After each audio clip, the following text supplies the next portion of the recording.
All right, folks, I'm going to give it just a moment while everyone is trickling in from the waiting room.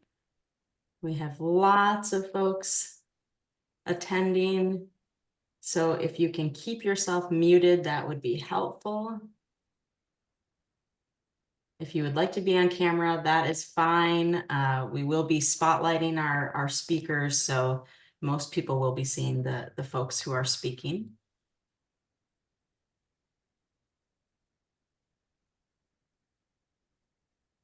Just going to give it one more minute.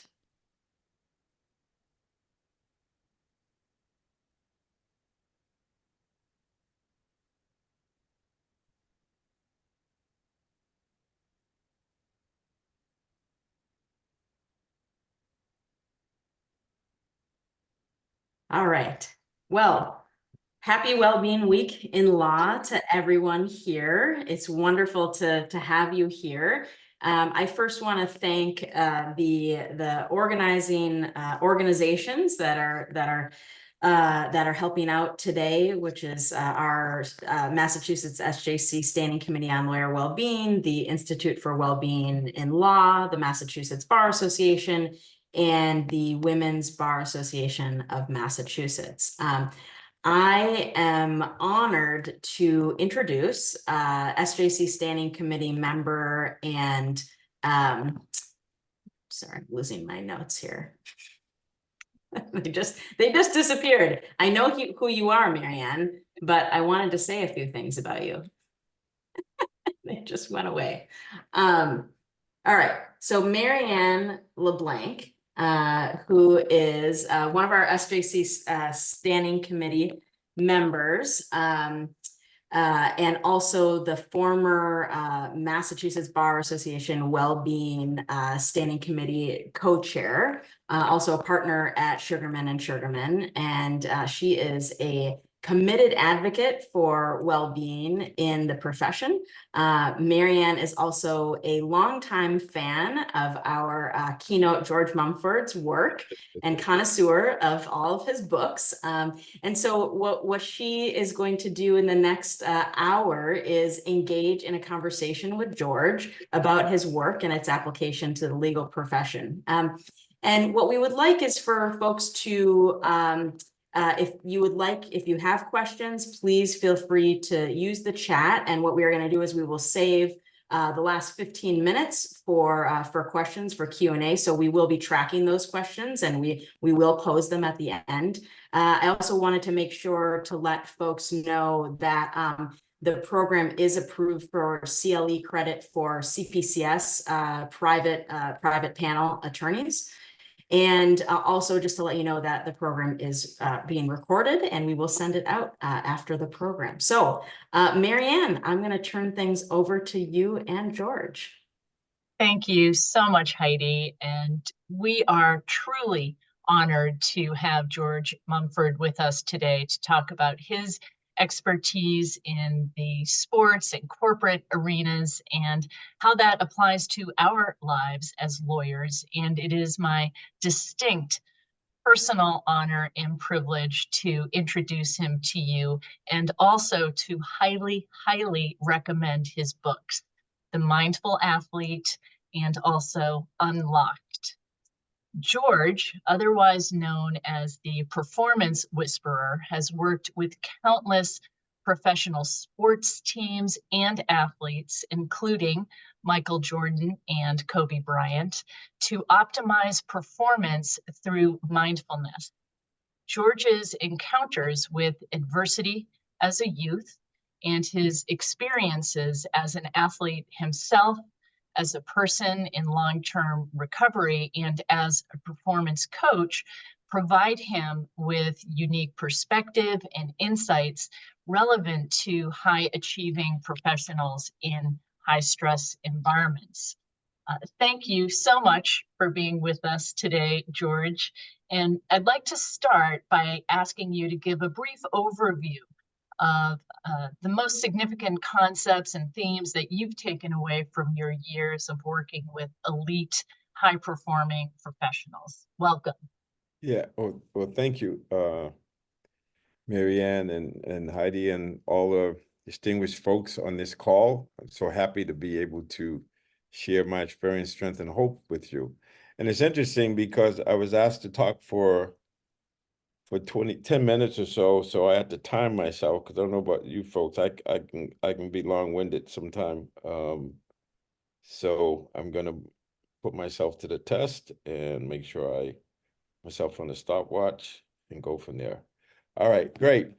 So I was excited to be here, and I was thinking about it because this idea of wellness, I came to wellness because of my situation of being addicted to pain meds, then illegal drugs and alcohol, and being functional.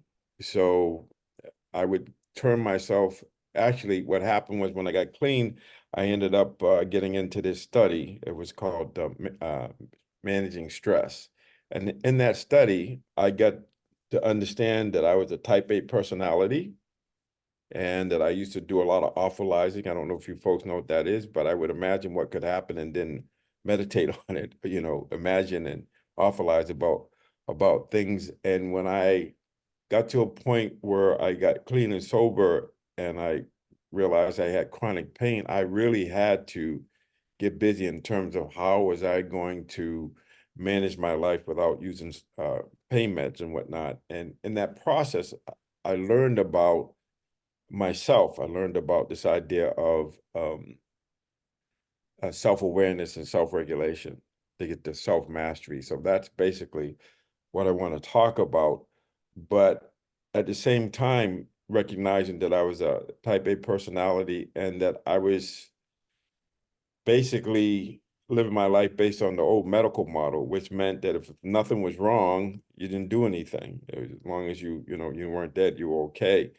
And once I got into this process of recovery and dealing with chronic pain, I had to learn about this idea of self-awareness and self-regulation, this idea of wellness, meaning that whether something is wrong, whether there's nothing wrong, or there's some signs and symptoms and some disability, that my job was to keep moving towards the right, moving towards wellness. So to use my self-awareness and my self-regulation to look at how I was living my life, not only how I was living my life, but also taking an active role. So my lifestyle change, active role in not only my recovery, but in my medical, in terms of my body, my mind, heart, and soul.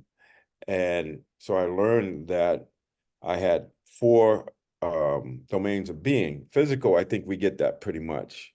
There's physical, you can do strength and conditioning, and you can do stretching and endurance and balancing.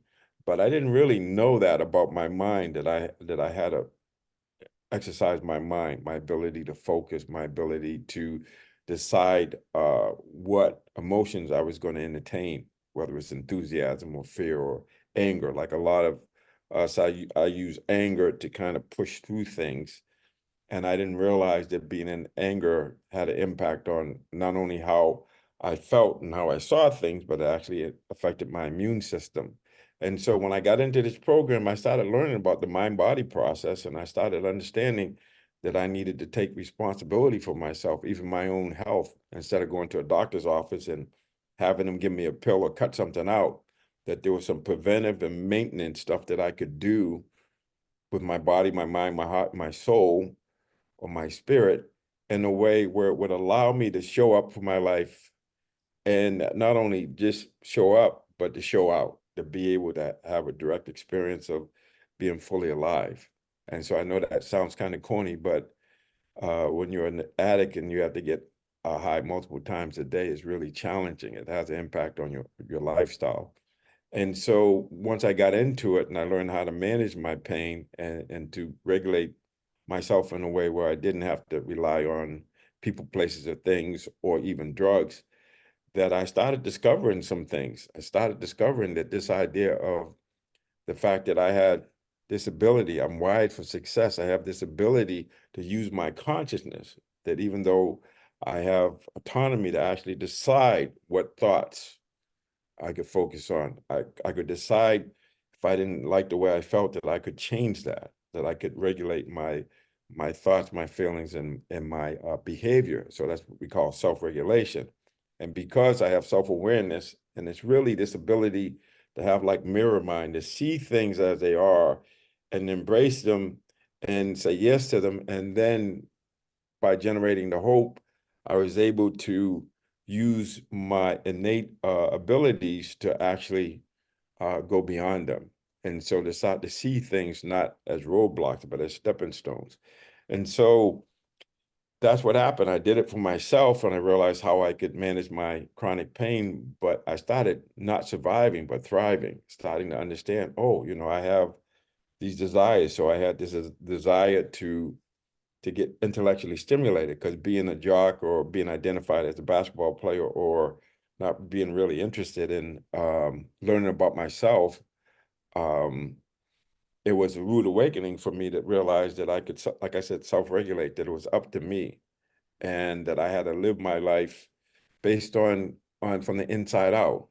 I know that might seem corny, but that's what it comes down to. And so dealing with adversity actually was the best thing that happened to me. People would say, well, why did you talk about your substance abuse and your chronic pain? I said, because as Hans Selye, the guy that wrote the book, The Stress of Life, it's through this adversity, through these struggles, through difficulties, that we actually can release the masterpiece within. We can access the innate abilities that we have that we wouldn't ordinarily use because there's no need for it.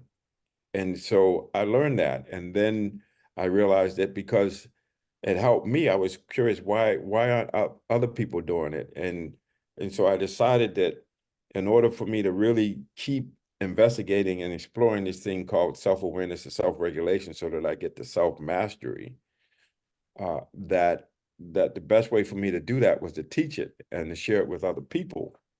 And the best way for me to keep it was to give it away, which is antithetical to how I was thinking. But I would say when I first started doing this stuff and I was learning about stress, there being a stressor, and my reaction or response to it was the challenge, not the actual person, place, or thing.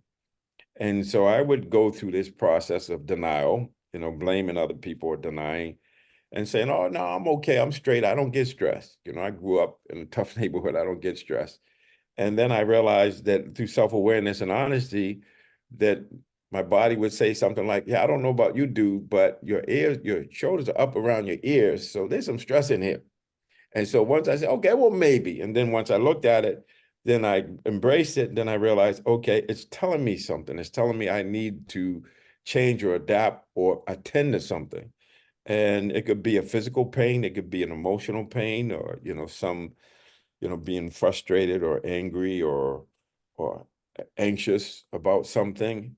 And that I had a way to relate to it in a way where it actually, I could get in what they call a growth mindset, where it was just helping me to evolve and expand my abilities and to enhance my quality of life, so that I could actually live more fully and more creatively, if that makes any sense. And yeah, so that's what I can talk about a lot of different things, but it really comes down to this idea of realizing that I have a masterpiece within, and that I have this ability to regulate my behavior. I can change my thoughts, feelings, behaviors. I can even change how I interpret things.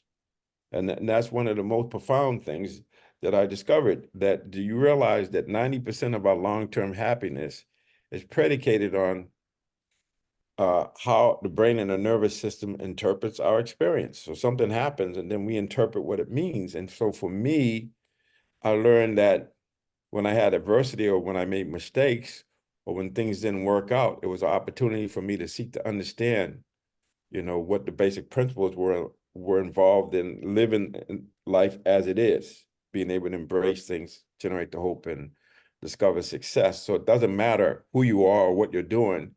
What matters is how you're being. What matters is whether or not you have self-mastery, this ability.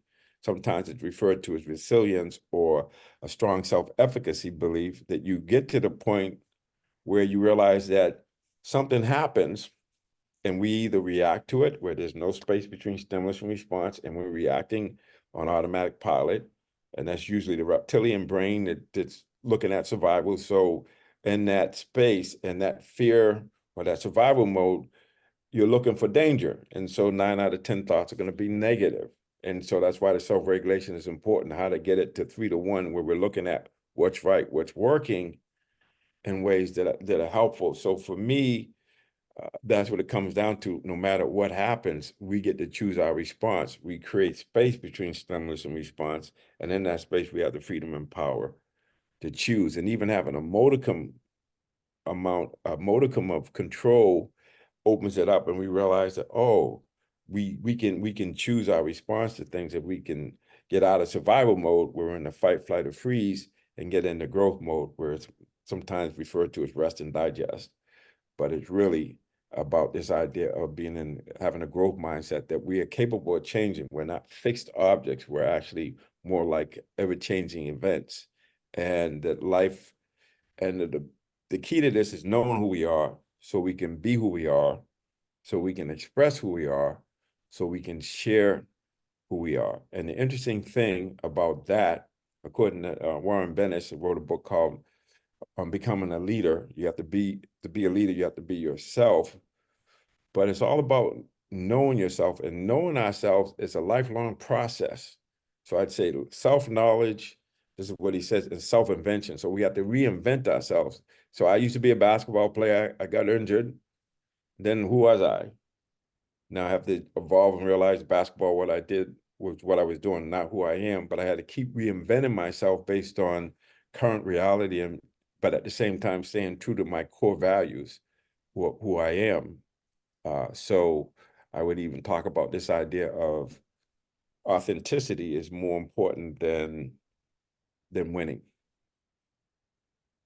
And so I'll kind of stop there, because I kind of threw out some things, but I'm here to say that I used to be a guy that said, this meditation, yoga, all this soft stuff, that sissy stuff, I don't have time for that. Just give me a brew and get out of my face. And it wasn't until my ass was on fire when I said, well, maybe I had to check that out, because what I'm doing is not working. And then that changed everything. It opened up the whole universe to this idea that I have a masterpiece inside, but only I can access it. And to the degree that I access it, it's going to be a direct relation of the quality of my life. So I'm interested in living fully and creatively. And to do that, I exercise my self-awareness and my self-regulation, choosing how I'm going to relate to things, choosing the thoughts I entertain, choosing the emotions, or how to relate to feelings, how to embrace them, say yes to them, and transform them. And really understand that if I wanted to win a championship, or if I wanted to be an elite performer, I have to think and feel and behave as an elite performer. And by doing that, that totally changes everything. And so I'm excited about this journey. I know I talked a little bit longer than I had anticipated, but the idea is just to say that this is coming out of my experience. This is not something I read in a book, even though I get confirmation and affirmation for books. It's my own direct experience of realizing that I have a masterpiece within, and if I take responsibility and go inside, and from the inside out, all things are possible. Thank you, George, for all of that. Let me ask you, so lawyers, like elite athletes that you work with, encounter significant stress, whether it's an overabundance of work, stressful work conditions, or a feeling of being out of balance. And we hear from lawyers all the time that their stress cannot be minimized because it is constant. And you talk about controlling our response to stress in the body. How do you advise elite athletes that you work with respect to managing the stress response, and how would that translate to us as lawyers? Yes, thank you for sharing that. So I'm going to go back to Soren Kierkegaard back in 1846. He said that one side of the coin is freedom, potential, and the other side, that's hedged, and tails is anxiety, uncertainty. They come together. And he called it the alarming possibility of being able. So we act like we're going to be things are going to be great and we won't experience anxiety. Anxiety is here. It is not going anywhere. You can call it what you want, but let's just say this is where we are. This is where we want to go. And there's tension that has to be endured. This is what Viktor Frankl talks about. And you can embrace it, say yes to it, but it's just telling you you're out of your comfort zone. But just like everything else, you'll get comfortable being uncomfortable.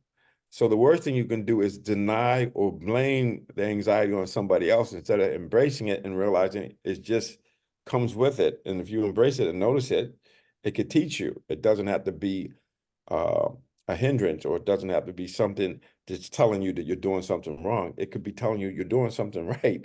You're actually progressing. You're out of your comfort zone, but you can relate to it in a way where you see it as helpful, not harmful. So you're not awfulizing about it and then getting in the story about it. You just feel it and then you move through it. And now we're in Boston, so I'll refer to one of our elite athletes, Bill Russell, played for the Boston Celtics. They have a statue of him. Now he played 13 seasons and had 11 NBA championships. Probably one of the most successful athletes of all time in terms of team sports. And he used to get he had so much stress before a game he would throw up. And I remember there was one game he was playing and Red Auerbach said, "Hey, Russ, did you throw up yet?" He said, "No." He said, "Go in the locker room and don't come out until you do." You know how we are with rituals. But what the point is that anxiety is there, but he just went beyond it. He just let it be there, didn't try to get rid of it, but didn't went out and won championships and played at elite level. Now that might be kind of an exception, but that opportunity for us to be able to say yes to the anxiety and do what we need to do what we know to do, and things will turn out well. But it's embracing our greatness, embracing our ability to tolerate that. Because I will tell you from my own experience being in a substance abuser and all of that, that there were a lot of times I tolerated things that were very uncomfortable, but I was willing to tolerate them because I thought I was going to get something at the end of that. And what I was really getting was more suffering, more frustration, more more dependency, being more addicted to whatever. And I was willing to do it because I had something that I thought was valuable. And so now we can do the same thing and embrace the discomfort, but this discomfort is leading to peace, is leading to compassion, is leading to wisdom, is leading to pure performance. And so that's the challenge, and that's what we can do. So it's like, yeah, whatever's there, you embrace it and ask yourself, what's the lesson? And realize it's what's happening. It's not who you are. You don't identify with it. And it's interesting that Bill Russell said he was walking with John Havlicek. Some of you folks probably don't know these Boston Celtics, but they're walking around and some guy, Bill Russell, 6'10", 6'9", 6'10". Some guy says, "Are you a basketball player?" And Bill Russell said, "No." And so when the guy left, Havlicek said to him, "Russ, why did you tell him you're not a basketball player?" And here's what he said. He said, "Because that's what I do. That's not who I am." So you might say you're a lawyer, but that's what you do. That's not really who you are. Mm-hmm. Or a basketball player or whatever. Yeah, it's a role you're playing, but when the role is over, does that mean you no longer exist? No. So we have to look at it from a deeper perspective, that we're going to have different careers and different handles that we go by, but we have to be clear that we don't get attached to them, because if you get attached to being a basketball player like I was and you get injured and your career's over, then who are you? And then you struggle. So we're many things, but we can reinvent ourselves, and we have this tremendous potential to overcome adversity, whether it's anxiety, embrace it. And just because all the athletes, all the elite performers, all the entrepreneurs, all the VCs I work with, they're in the creative realm. I'm in the creative realm. So from moment to moment, you're dealing with that uncertainty. And so if you embrace it, it's not a problem. If you know it's going to happen and you say, okay, how am I going to react or respond to it? That's where the power comes in. You can't control things, but you can always control your reaction and your response. And this is what Viktor Frankl talked about, the ultimate freedom, where you could be dying or you could have unavoidable suffering, but you get to choose their attitude. You get to choose whether you're going to withdraw energy or bring more energy into it. And we have that. So George, from your experience in working with thousands of professional and amateur athletes, you have made the observation, as you wrote in your book, that the best way to score is to forget about scoring. And you also write that the number one reason elite performers succeed is the desire and intention to succeed. How do these lessons that you've learned in working with athletes translate to what we do as lawyers? Yeah, so as lawyers, I mean, and you're in a, you're in an adversarial situation, right? And so this is a question that people ask me all the time about, isn't it antithetical to be mindful or to be present and to be competitive? And what I suggest to people, it's like you're not really competing against the other person. You're competing against your previous best self, because that's the only thing you can control. Because somebody out there is going to be better or less than, but you can mean what you say without being mean when you say it. So there's this idea of being able to embrace the challenge. And this is what elite athletes do, that they don't see something as a curse or a blessing or something that's going to be awful. They look at it as an opportunity, and they're looking at it from the point of view, like I said, 90% of our happiness is predicated on how we interpret things. If you see it as an opportunity rather than as a mistake or roadblock, then that's what you then that changes everything. But being a lawyer and being an adversarial and having that, that grit, because I can tell you from my own experience, I had a lot of that warrior energy and I would push through things. And that works to a point, but without the compassion, without the empathy, the system's going to break down. And so you can do it for a long time, but then what's the consequence? And I know Harvard did a study with type A personalities with hostility, and that those are the folks that end up with cancer and strokes and heart attacks and whatnot. So we have to manage our emotions in a way where we're allowing our immune system to function optimally. And when you have that tension, that anger, that frustration, that aggressiveness, it has an impact on not only us, but then where we go, there we are, that energy is there. So for lawyers, it's really understanding you can compete at a high level. You can be assertive, you can be persistent, you can be successful. And at the same time, you can do it in a way where you're cultivating a wellness. Because to me, when I used to work in a stress reduction clinic for 5 years, I worked at the Center for Mindfulness in Worcester at the medical center.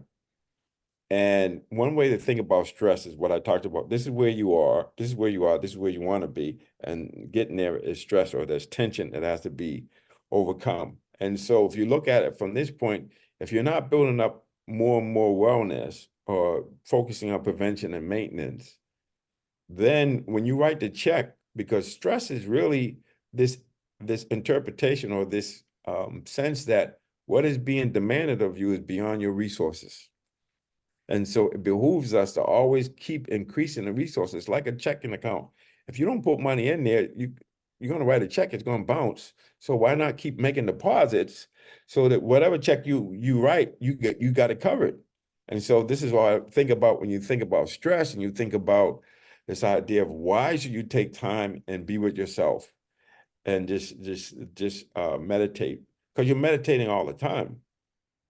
Like Dr. Dre says, I got my mind on money, money on my mind. That's meditation. So if you have hostility, your mind on hostility or your mind on frustration, then you got frustration on your mind, and then your immune system, everything in your body is reacting to that. So we got to be really clear about what we're thinking. So it's because we become what we think about. So you can be a really good litigator, and at the same time, you have to understand how you're behaving and how it's affecting you. And so it's possible to, like I said, to be really good at what you do, but you could do it in a way where your mind, body, heart, and soul are still in alignment. If that makes any sense, because I think balance is important. And Sigmund Freud thought it was important when he developed psychoanalysis. And when somebody was asking him, well, what is it for? What does it do? And he said, I created psychoanalysis so people could work, love, and play at their highest capacities. That's what we're talking about here, how to play at an elite level.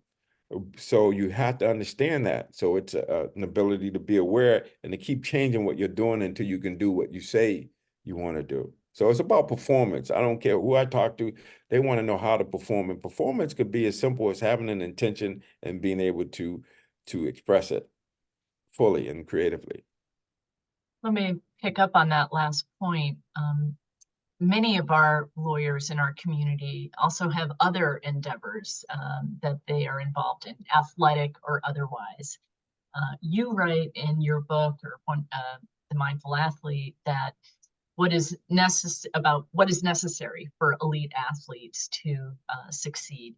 What advice do you have for those of us who have very consuming jobs, but also wish to find balance and intensity in other life endeavors? What is the path to optimizing flow in all areas of our lives? Yeah, so let's talk about flow, because I live in flow a lot. So it's not just athletics. It's you can live like, whatever you do, you can be in flow. But there's flow triggers. There's things that trigger flow, and some of the things that have to happen for pros that have clear goals and getting immediate feedback, and then being able to adjust what you're doing. But your skills and your challenges have to be very high. So if you have, I would say that we spend most of our time in boredom or anxiety. So when we have anxiety, that's telling me that you have the axes, and this one is challenges, this one is skills, knowledge, and experience. And if you have low skills and knowledge, experience, or low expertise and high challenges, you're going to be in anxiety. If you have like a lot of expertise and no challenge, you're going to be bored. And so we live between those two. So the idea is, if we get into a flow, to get into flow, you have to be able to get immediate feedback and make adjustments on the fly, but you have to be in a high state of arousal. So in other words, you have to challenge yourself beyond your comfort level. Does that make sense? So in my Mindful Athlete, I talk about this idea, you got to get comfortable being uncomfortable. If you're not uncomfortable, you're not learning. If you're not out of your comfort zone, you're not growing. And when you learn something, it actually transforms how you're doing things. Something will change. Either you'll see it differently or you'll do it differently. But as they say, to know and not to act is not to know. And so this is what's possible for us. And some of the flow triggers that I've been learning about reading this book, The Art of the Impossible. This guy, Stephen Kotler, talks about drive. And you think about energy, he talks about 3 things that generate drive: curiosity, which is a flow trigger, passion, the flow trigger, and purpose. And so this idea of novelty or complexity or uncertainty, those are all flow triggers. Because I don't know if you know it, but usually when I perform best, like say for instance, the last several weeks I've been traveling on the road, and sometimes, I have to teach a class, like the last 6 weeks of the Mindful Athlete online course. I'm going to teach a class and then sleep maybe 2 hours the night before, just get here, get to Edmonton, and I'm going to teach him, and my butt is dragging. I'm exhausted. So as soon as I get in front of the Zoom, it's like, okay, I don't have time to be tired. And I just focus on what's happening. And people will say, oh man, you were amazing tonight. What's going on? What's going on is I'm out of my comfort zone. And I had to and I embracing the moment. And William James, who actually was at Harvard, he said people know what a second wind is. When you push through, you get more energy. He said there can be as many as 13 second winds. So effort creates energy. So with my curiosity, well, how am I going to handle this? With my passion, that I love what I'm doing and it's fun doing it. And then my purpose is to be a service, to help somebody else, to be a service. And so the energy comes, and and I find myself in flow. And it's because I'm out of my comfort zone. I'm challenging myself, but I'm doing the work. But at the same time, I'm not saying no to it. I'm not thinking, oh, I'm going to be tired and I don't want to do this. And, why did I sign up to teach this class during the season and all of that? And that's what it comes down to. This moment is all we have. And so you can relate to the moment in a way where you just make the next play. Now, we know this with sports, the win. What's important now? This is how we can live our lives. Is you do what you know to do. Things are going to happen you don't like or you don't really anticipate or want to deal with, but by saying yes to them and generating a hope and embracing them and asking with the curiosity, what's the main thing here? What's the principal thing? Make the next play. Do what you know to do, and the next step will be given to you. So sometimes it's as simple as somebody comes in, you just got to put out the fire. Or you have to, but see, here's the interesting thing that I want to mention, and we can talk more about it. But this guy, Bruce Lipton, wrote a book called The Biology of Belief. And what he's really saying is, on a cellular level, the cell is either in survival mode or growth mode. Can't be in both. So we know this from football. The best defense is a good offense because if they don't have the ball, they can't score. This is a good virus will do that. A good virus will get you busy doing all sorts of things. You can't do the normal things like checking your email. And so this is what we need to understand, that I have this tale of the two wolves, the fear wolf and the love wolf, just to make it simple. And the grandfather's talking to his grandson, the Cherokee grandfather, talking to his grandson, saying that there's this ferocious battle that's going on inside of us, not just me, but all of us. And one is fear and one is love. And the young grandson gets concerned and says, which one will win? And the grandfather says, the one I feed. And so are we feeding fear or are we feeding love? Are we reacting and being in survival mode?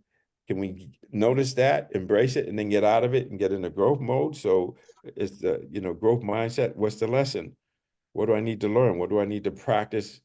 And what do I need to learn and practice so that I can do what I want to do? So it really is that simple, but we're not simple.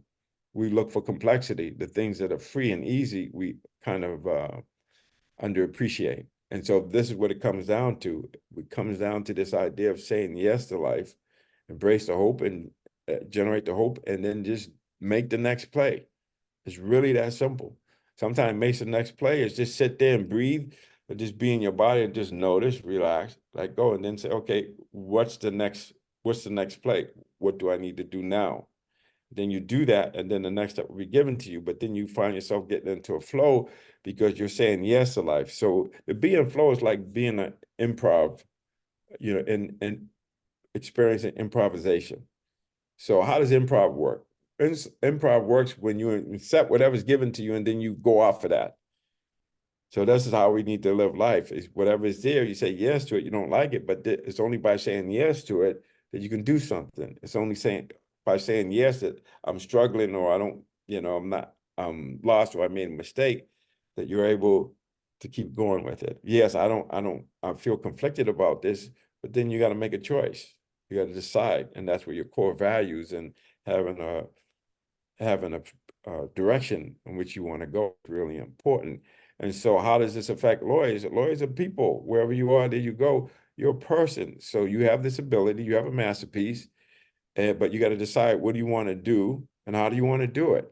And then you have to examine that, explore that, and see if you're doing that. If it's not working, then you got to change something. How many clients you have and they're doing something and you say, yeah, that's a habit, but if you keep doing that, you're going to go to jail or you're going to lose all your money or whatever it is. And so they have to get to the point where they can embrace it and say, yes, I need to change. But change is challenging. One lesson that you preach is the importance of unlocking authenticity, being fully present and alive, and how it impacts performance and stress response. As lawyers, we are often encouraged to put up a facade, particularly if we are from a historically excluded and marginalized population, underrepresented in the legal field. how have you witnessed authenticity impact performance in your work? And what advice do you have for lawyers and legal professionals in that regard? Yeah, so these are not easy questions. They're challenges, but the reality is, so I was working as a financial analyst, and when I made this transformation, and I would go to work, I was really good at what I did, but I would miss meetings, I would do things, and I was good and I was making a lot of money. And one day I go in to meet with my teacher, Larry Rosenberg, at the center, and he says, "Hey, what's going on with you?" And I said, "What do you mean?" He said, "You seem happy today."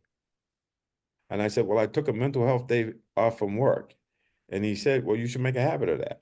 So it was like I was in denial about it. But at some point, it got so bad that they didn't want me there and I want to stay there. And then I had to go through this agonizing weekend of reflecting and realizing I had to let go. And it was probably one of the best choices I made. But that's what I'm saying. It's not easy, but that's why you have to start with what your core values are, who you say you want to be, and where you want to go. You have to start with that, and then you have to make peace with it. So because what happens is for me to be in the environment I was in, I had to drink and drug and do all sorts of things, because I couldn't embrace the fact that I didn't look inside. I became a financial analyst because my coach in high school told me they make good money. I wasn't really going inside and asking myself, what do I want to do and how do I want to do it? And so it's an inside job. You gotta be with yourself and get that. Joseph Campbell talked about having a sacred space, and he called it creative incubation. That when you get with yourself and you're inside, you ask yourself, well, what do I really want? What I do with some of my clients sometimes is I say, if you only had 6 months to live, what would you be doing? How would you spend the rest of your life? That's where's your heart? You follow your bliss. That's what I did. I followed my bliss and I left the corporate world, and then I started, doing what I'm doing now. But it's not easy because I was in denial about it, and it was painful to get out of my comfort zone and to embrace the unknown. So it could be, you got to ask yourself, okay, how, if you're a lawyer and if it's bothering you, because it will eat at you and you end up overeating or drinking or it will affect you some way. But if you embrace yourself and say, yes, I'm doing this and I'm working with somebody, you got to accept it. You got to be real with it and then make peace with it. You have to figure it out. I can't tell you what to do, but I know there's lawyers out there that are able to represent their clients without having that conflict, because they made peace with it or they figured out how to do it in a way where it was creating a service that makes any sense. But a lot of us, I mean, I was in a job, I knew that my heart wasn't in it, but it was paying my mortgage and stuff like that. And I didn't really want to leave, but at some point it just got to me where I had to admit that my heart wasn't in it. I want to mention that we have George with us for about 10 more minutes, and to encourage folks to put questions in the chat if you have questions for George. I do have one for you, George, which is, you mentioned the space earlier between stimulus and response, and the question is, do you have advice about how to increase that space? Thank you. Yes, that's where you have when you do your prayer meditation, or you have your time in the morning, or the time you want to develop this ability to observe experience in a way where, how do we want to say this? Okay, because I'm from Boston and I talk about this. So I used to live in Dorchester, so I would take the bus to Forest Hills. Or I'm sorry, no, I might take the train. I might take the train from, let's say, from the red line. Maybe I'm living I take the train from, you know, even downtown, say maybe downtown Boston, and I get off at Forest Hills, you run down the stairs, and then there's buses there. And in those days, the destination of the bus was on the front of the bus. There was no colors and nothing on the side. So I run downstairs, and And of course, the bus is about to take off, so there's all this tension. So I run and I look at the front of the bus and I get the letter B and the letter R. And then I get on the bus. And then I realized that I ended up going to Bridgewater when I wanted to go to Brockton.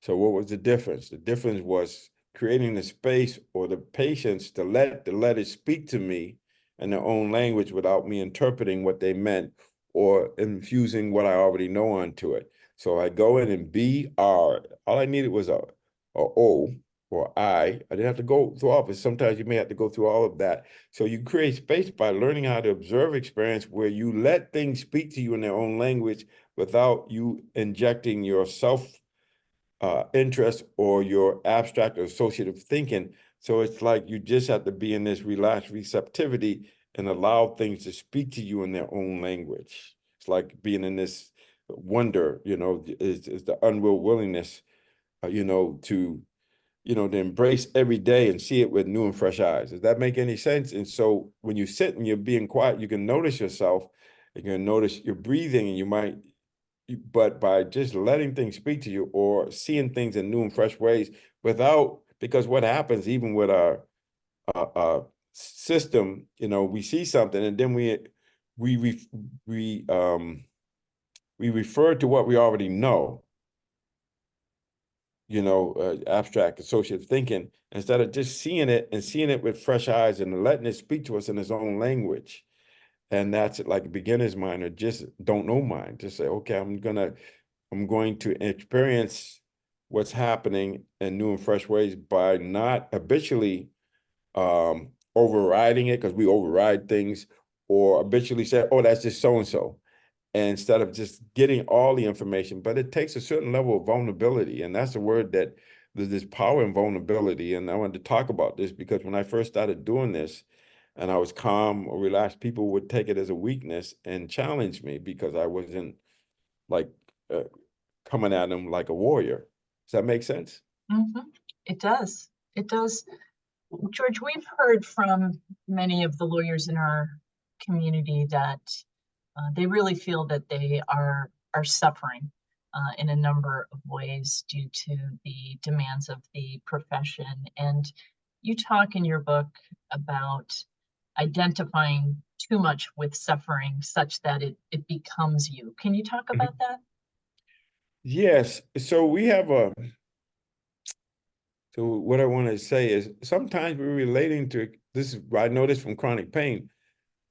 You have a traumatic experience or whatever, and you're thinking about it and you're trying to avoid it. And when you say don't think of the pink elephant, you're thinking of the pink elephant. So what we want to do is we want to understand that that with chronic pain or anything else, we're relating to the current situation based on what happened in the past. So we're living in a default future. I'll give you an example of that. When I first started doing this stuff, because of my lifestyle, excuse me, I neglected my teeth. And so I had a lot of dental work done, root canals and whatnot.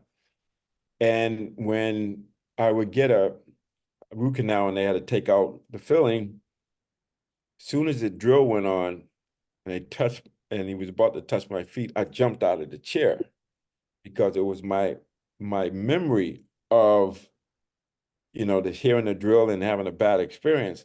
And so what I did, I kept coming back and just seeing it. And then I noticed it was just a little pressure, that the suffering I was having was my reaction to what was happening versus experiencing it as it was. Does it make sense? And so you have a bad experience, or you're afraid you might lose. And so you come in and you're in survival mode. And so when you're in survival mode, you're, 9 out of 10 thoughts are going to be negative because you're looking for danger. And so we get traumatized with this. And what we need to do is separate, when we have a feeling or when we have something, can we feel it in the body without being in the story about it and the thinking about it? Because that proliferates it. Does that make sense? And so this idea of just being able to feel it in your body as a raw sensation, then you can deal with it that way versus being in the story about it. Does that make sense? It does. And in fact, I just got a comment in the chat that says, please tell George everything he says makes complete sense. Uh, I Yeah. think I think we have time for one more question that I'll pose to you, George. You talk about when we respond in a non-reactive way, a deeper intelligence is at work. Can you explain what you mean by that? Yes, yes. So there's something about when you can be still and know. Like one of the things that I do, I'll do this arrival meditation. And so it's something, and maybe we can just take a minute to do this. So if people are willing and you're not driving your car or anything, if you just tune into the fact that you are sitting, so you could feel that, right? And if you want, you can close your eyes and keep your sternum open and just tune into the fact that you are sitting. So you got to actually feel your body in a seated posture. So your feet, your sit bones where you're sitting, even where your hands are, lightly shutting your eyes and just tuning into the fact that you could feel the felt sense of being seated. And then if you just bring in this idea of doing what we call the belly breathing, so you're actually breathing from your belly, the belly button, as you breathe in and the belly expands, you can feel your entire body all the way out to your fingers, your thumbs, down to your feet. And your whole body is enveloped in skin. So just imagine that skin is expanding and contracting as you breathe in and breathe out. So you can notice that. And just by forming the intention or thinking about the body and the breath, your attention goes there. Just like if I said, think about the tip of your nose, your attention goes there. So, but it doesn't stay there. So if I say you're getting lost in thoughts or images or sounds, just by thinking about your body and the breath, then you go there, then you feel yourself sitting and breathing, expanding, breathing in, feeling your whole body, breathing out, feeling your whole body. Your mind goes off, then you just think about your body. And then when you come back, when you you have autonomy, you can direct your attention just by thinking about the body. You're there, and then dropping them down below the concept of a body, so you actually have a felt sense of sitting more than thinking, you're feeling. And so if I were to give you this image of you're sitting here and you're just breathing in, breathing out in the seated posture, and when your mind gets lost, just thinking about your body and breath, you come back, you go down below the concept so you can feel the body in the seated posture. Then if I offer this image of, I'm going to take a pebble and I'm going to drop it into this lake. So you think about stopping, then dropping. And as the pebble is dropping and going down towards the lake bottom, there's a calming that happens as a result of stopping and dropping. And then when that pebble gets to the bottom of the lake, it's resting. And in that resting, there's this ability to just notice that whatever comes by, your job is not to push it away or pull it towards you or to interpret what it means, but just to notice, relax, let go. So if it's a fish that comes by or a shark or whatever, you just notice, relax, let go. You just let it go. And so when you're in this place of rest, this is what Joseph Campbell talked about, you're not compelled by fear or desire. You're just holding your center. And by holding your center, you can just notice things. You can just notice things come and go.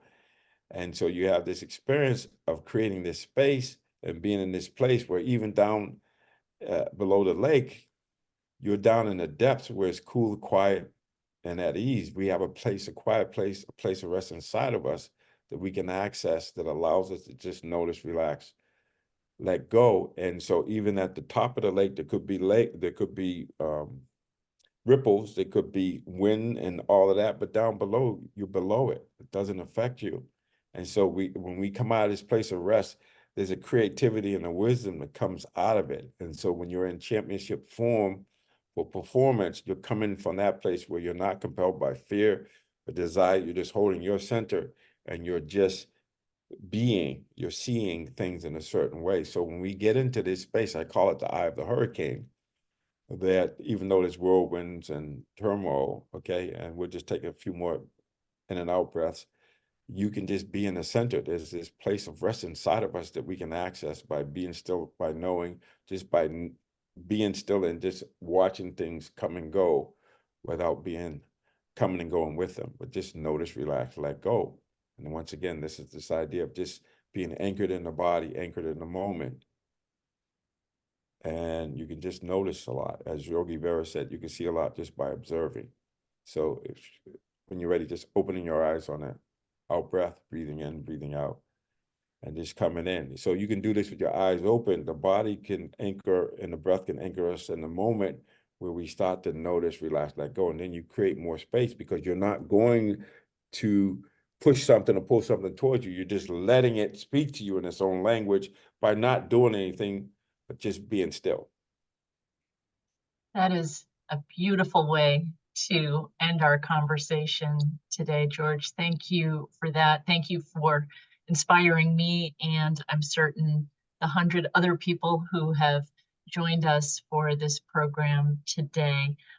Thank you so much. I'm now going to turn the program back to Heidi, and I'm sure she will add her thanks as well. Great. Thank you. Thank you, Marianne and George.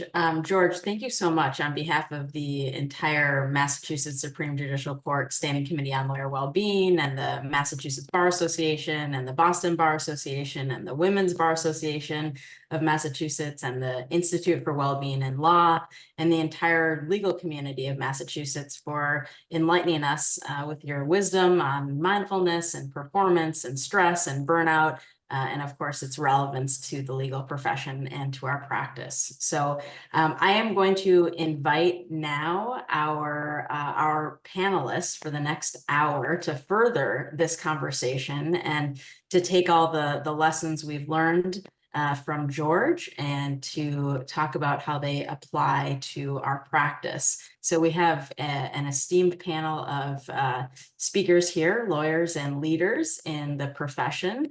And first, I'm going to introduce Pyle Salzberg, who is one of the SJC Standing Committee on Lawyer Wellbeing members and who probably everyone here knows because she's involved in just about everything. Pyle has been an outstanding advocate for well-being and inclusion in the legal profession. And so we are honored to have her moderate this panel. It's probably her fourth or fifth of the week, featuring a diverse array of lawyers, each with unique experiences and stories to share. So Pyle, I'm going to hand things over to you. Thank you, Heidi. And thank you again, George and Marianne. That was amazing, fabulous. I don't know how many words I can use, but that was wonderful. Thank you for doing that. So how about we try to bring those concepts that George talked about into our lives as legal professionals? And Marianne, you touched on some of those already. Things like stress management in high pressure situations, normalizing mental self-care and making it as important as physical self-care, being self-aware, being able to self-regulate. Let's bring that all in. And as Heidi says, we've got a really good panel, which has got a bunch of diverse experiences in law, life, and sports. And we're going to try to get all these together. So first, we'll do some quick introductions. I'll invite each panelist to take about 30 seconds to tell us your name, where you work, what do you do, and any athletic or well-being endeavors that are important to you. So I'll start with Stacy.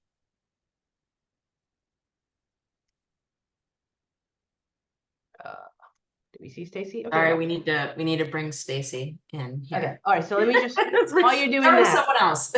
we'll start with Kelly. How about that? That works. Hi, everybody. My name's Kelly. I am a corporate associate at Morgan Lewis in Boston. My experience in the wellness area is I was a Division I hockey player at Princeton. I played professionally after that, and now as a side job, I kind of officiate NCAA Division I and international hockey games, including going to the Olympics in 2022. So that's kind of my wellness aspect here. Thanks for having me. I love that. As my side job, I do this amazing thing. So thank you, Kelly, for being here. Stacy, I see you. So come on and introduce yourself to us, please. Hi, my name is Stacy Best. I am the Executive Director of Lawyers Concerned for Lawyers. I don't have a side job doing something so amazing as refereeing in the Olympics. I am a serial athlete, so what George said resonated about reinventing oneself. I'm constantly changing my sport. My current sport is powerlifting. And I have a pretty good deadlift, I'll just say that. Nice. When we were waiting for you, or like George says, Jeff said, oh, she's probably out lifting 400 pounds. So it's like, Tasha, introduce yourself, please. Sure. Good evening, everyone. My name is Tasha Marshall. My full-time role, I'm an assistant bar counsel at the Office of Bar Counsel. And in my free time, I do a lot of work around attorney well-being. I'm frequently on panels, particularly in attorney well-being. I like to talk about how, as lawyers, sometimes we project our trauma onto our clients. Indeed. Wendy, can I call on you? Yeah, hi everyone. I practiced in big law for 26 years, and last year I resigned to pivot full-time into workplace well-being, creating a sustainable, fulfilling lifestyle for especially female lawyers. So I'm a transformational coach, founder of Cave Club, my coaching community, a speaker. I was a big basketball player. I had a mental health crisis when I gave it up to become a Division I javelin thrower at Dartmouth. So everything George said resonated on a very deep level for me. And now, of course, still an athlete in other ways. But yeah, happy to be here. And Jeff. Thanks, Pyle. I'm part of the program, I think, because I wrote an article a couple of years ago in the Lawyers Weekly about having suffered from depression, and I wrote that with the Worcester County Bar Association when I was the president out here. I consider myself somewhat of an athlete in terms of bike riding. I bike to work. I've toured the United States and a lot. And the other day when we had our meeting, we had a get-together meeting in preparation. I came after Kelly. I said, I skated professionally too with the Worcester Ice Cats when they were here in town. Only I had to wear a little bit different outfit than Kelly wore. And I was the backup mascot and then the regular mascot for the Worcester Ice Cats. I can tell you, if you look at Wally, the Green Monster, I was offered the Wally job in 1997. He's number 97. But I'm thrilled to be part of the panel to talk about attorney well-being. I am a partner in a law firm in Worcester and at Lee and Zaro, and very interested in talking about a lot of what George just talked about in terms of mindfulness and things like think, feel, and behave. And I thought George had so many great words. So I welcome the opportunity to be speaking. Thank you all for being here. And as Jeff mentioned, the Mass Lawyers Weekly had a series, and I'd written for that too. And that's how I met, by speaking out, that's how I met some of the many friends that I've made on this panel. And I continue to meet from just speaking out about what everyone goes through and what I've gone through. And that's why we're here. So let's get started with some questions. When George said initially that he was the type A personality, I thought to myself, I'm like, George, you could be a lawyer just like us, because we're all tend to be that kind of a type A personality. We're high achieving people. We're often really intense. We're competitive, especially if you're litigators, you're really competitive. And like athletes, we'll always have our eyes on the prize, right? Whether it's a win, whether it's this amazing deal that we're going to help our clients get through. But the problem is that can lead to burnout, mental health issues, and substance abuse issues. So, Stacey, I'm going to call on you to help us figure out, how do you harness those qualities, high achieving, intensity, competitiveness, to contribute positively to your life and career? Well, if we're talking about sort of my strategies, as I said, what George had to say very much resonated with me. I need to manage my energy. I have a lot of it. I don't like to sit around. I don't watch TV. I don't listen to a lot of music or whatever. I don't do what I guess my mother trained me not to do, which was frivolity. However, I do enjoy physicality in sports. And so for me, managing my energy has meant constantly reinventing myself and engaging myself in activities that I enjoy, but that also sort of help me grow. I learn something from everything that I do. I'm also a chair of a private K through 8 Montessori school.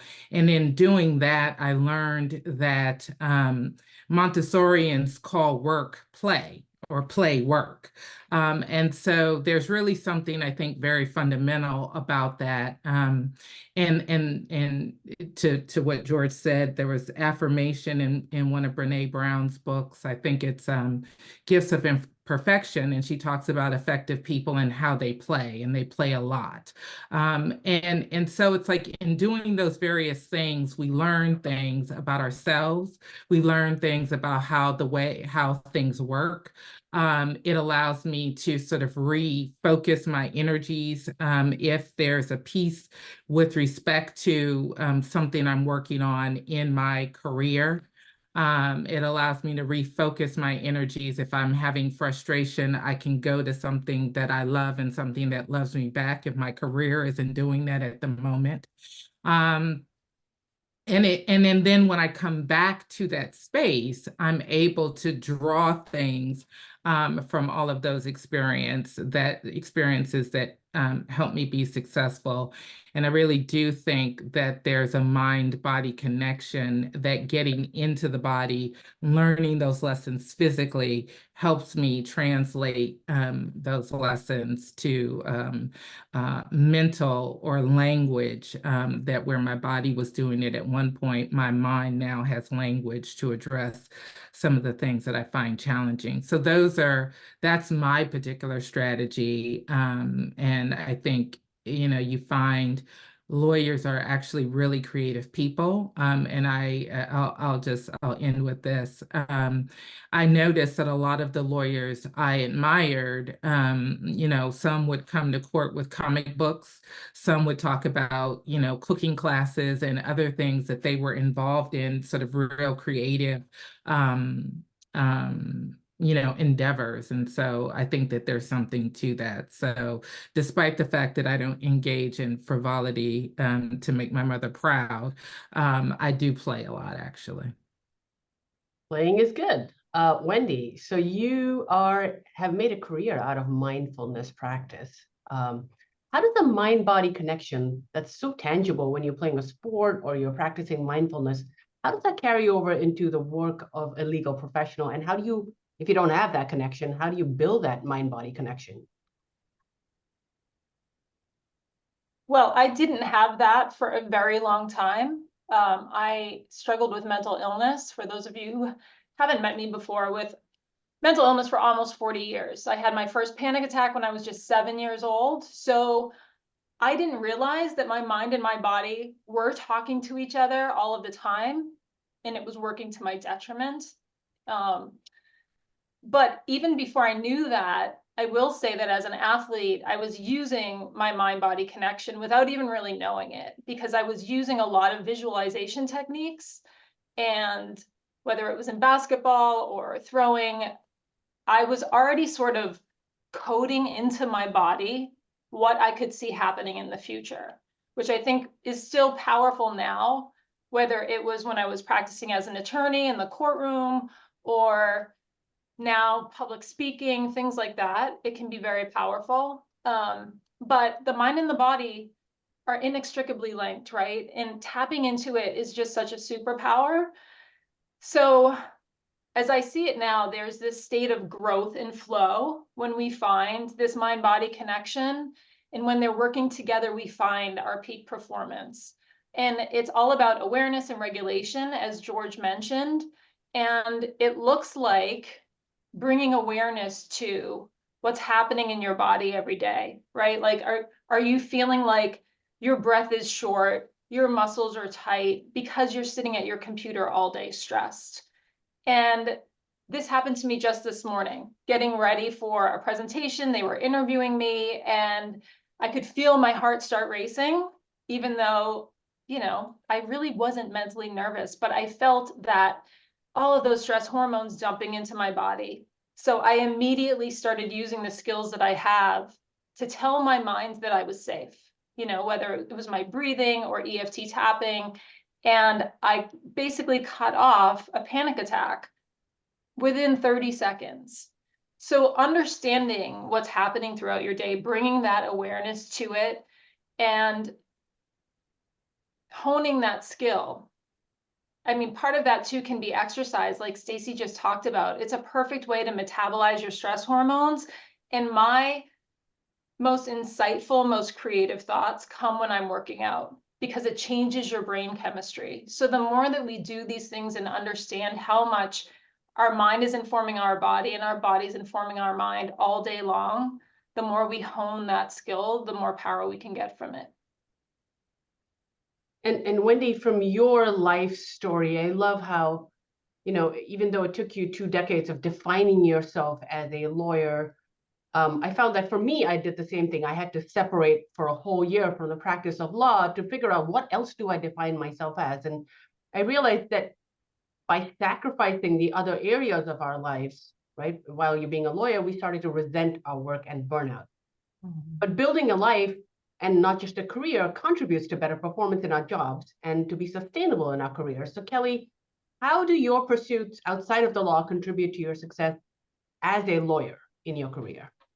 Yeah, and I think, that's something that George spoke on that really resonated with me was, defining ourselves. And I think, for me, being an athlete was always who I thought I was. And then now being a lawyer is who I also thought I was. And then, one day I kind of realized, maybe that's not who I am, but as George said, more of what I do. And it's kind of that shift in mindset that allowed me to really enjoy what I'm doing and where I'm at.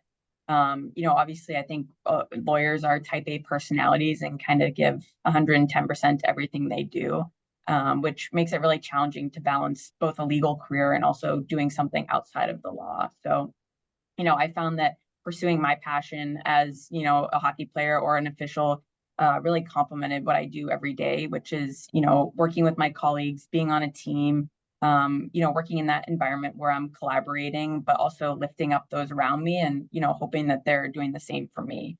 I think that in my officiating career and as a lawyer, I've set goals for myself that I try to reach both, as a deal lawyer, completing those deals, and also, setting milestones for myself as an athlete.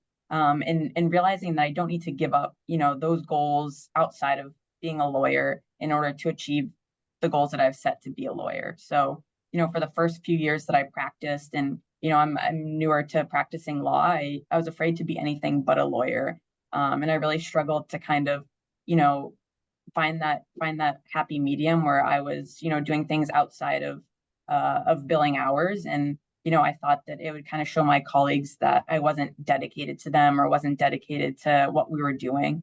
But the more I exposed myself to them and kind of told them what I was up to outside of the office, I realized that they really supported me, and it gave us something to talk about, and it was really kind of a relationship builder. So I think kind of, after a few years, I really learned to flip that switch and be present in whatever I was doing, whether it's, going somewhere to work a hockey tournament or whether it's, doing a deal in the office. And I found that being able to kind of compartmentalize those things really allowed me to enjoy doing both of them and allowed me to kind of be successful in doing both of those as well.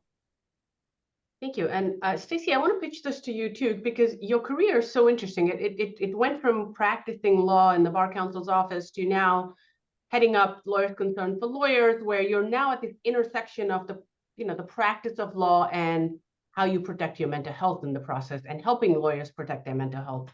How do your pursuit outside of what you do as a lawyer and the executive director of LCL contribute to your success in what you're doing at LCL? I think, it really gets down to, I think George said it, and I'm sure he said it without any irony.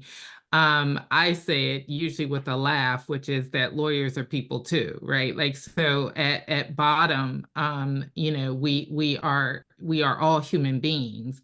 And it's sort of recognizing that the issues that we have as lawyers are really the issues that all people have. And I'm in a space, or maybe perhaps being in Bar Counsel's office, what I could see was that in some ways, when lawyers are not well, we are contributing to the worst problems or to the worsening of the problems in society, because people turn to us as lawyers to help address problems. And so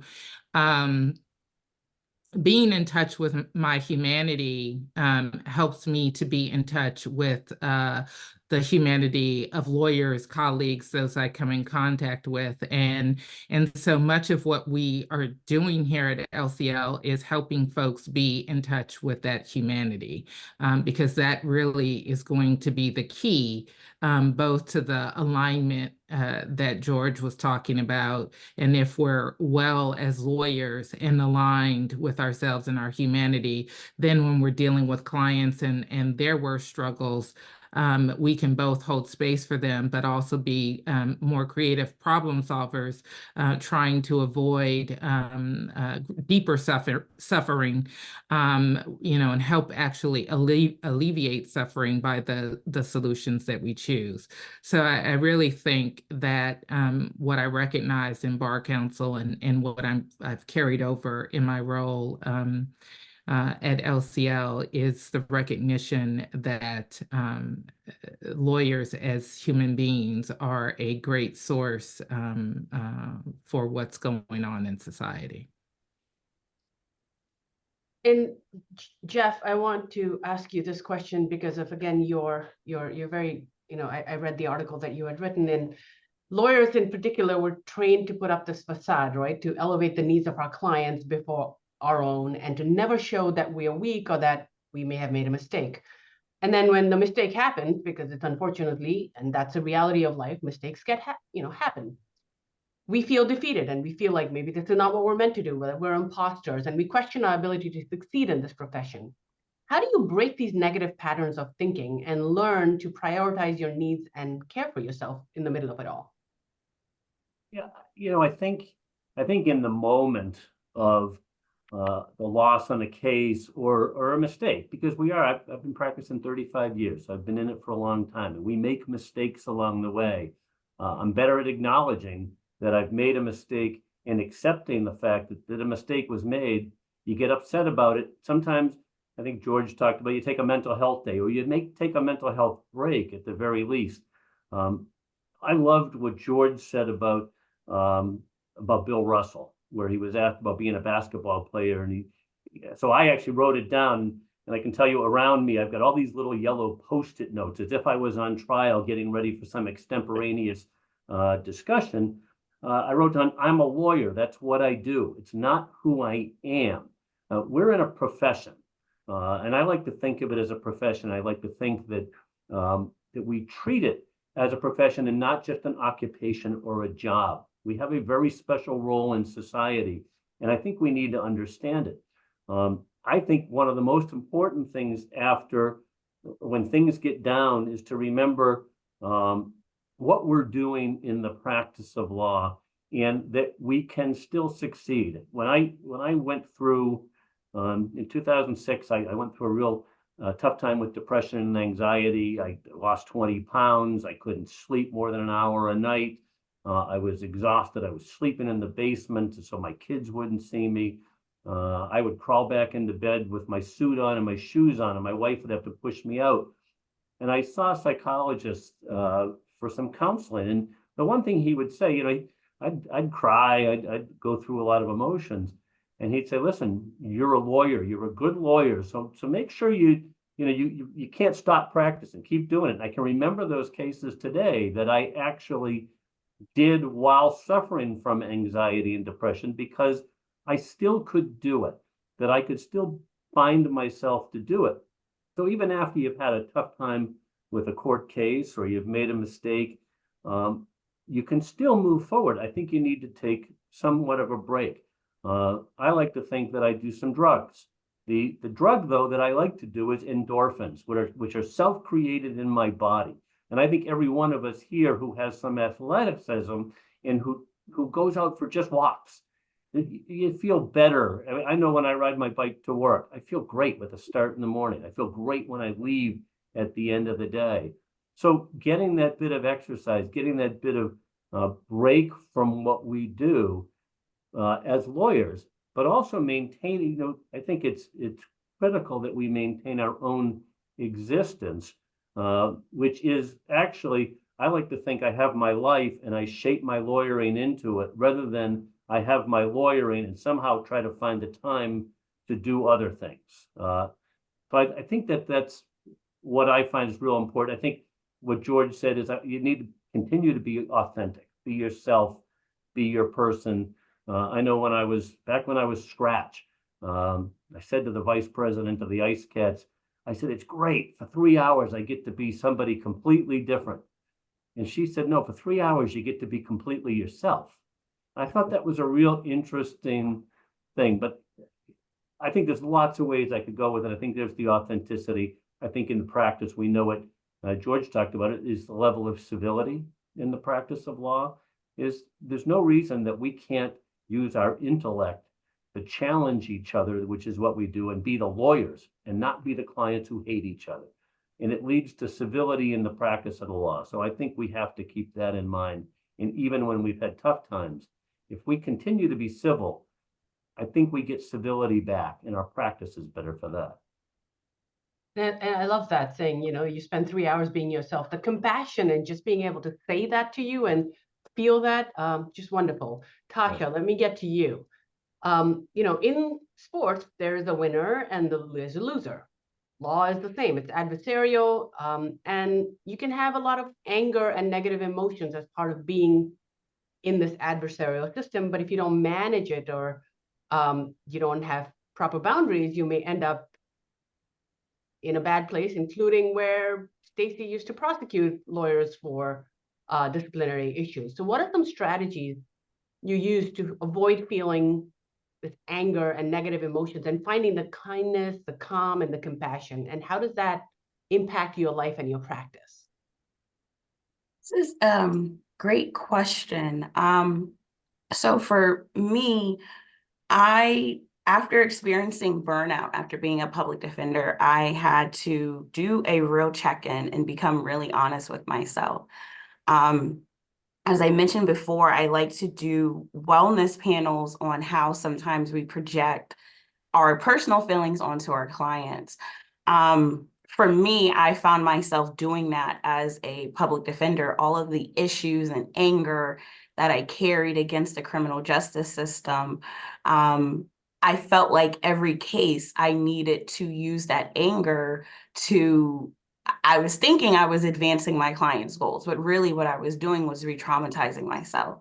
A common example that I use speaking on these panels is like when someone gets, maybe they're molested as a child and they grow up to become a prosecutor who prosecutes people who molest children. Every time you prosecute a case or every time you reintroduce yourself to a case like that, you're reintroducing that trauma and you're not allowing yourself to heal from it.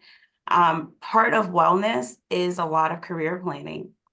For me, I had to go back to the drawing board and really think about who do I want to help and how do I want to help them. And what I realized is that I do not want to help people who are in the middle of a traumatic situation. I don't want to be a Superman. I don't want to come in and save the day or anything like that. And I realized that I prefer to be in public interest.